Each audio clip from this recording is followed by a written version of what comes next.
讲到气象局已经发布着海上陆上风台警报，这新竹沿海地区渔民赶紧把这渔船绑好势，就惊这风台会害这船歹去。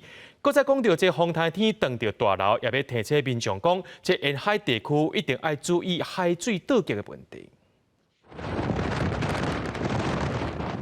渔民昨暝就已经用绳把渔船拢固定好势，惊渔船去互风台拍歹。新竹渔港鱼市透早虽然有开门营业，不过因为风台关系，来买海产的民众是比过去减真济。就休假有没有？想说来买一些我们南寮新鲜的渔货。生意怎么样？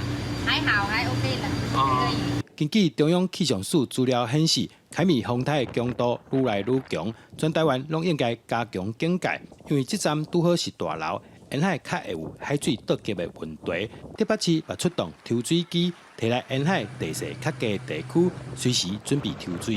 汛期开始的时候，我们就已经预置了3台的抽水机，也进行了各种的突发状况，还有气象状况的演练，就是希望在紧急的时刻，在县府机具来不及应付的情况之下呢，我们能够及时的支援。退潮就这么满了，如果在瞬间强降雨的时候，一定会淹起来了。提醒民众，风台的风雨愈暗愈强，大家一定要提早做好准备，加强厝内门窗，也要注意用火以及用电的安全。加一份准备，就减一份危险。记者刘君豪，新竹报道。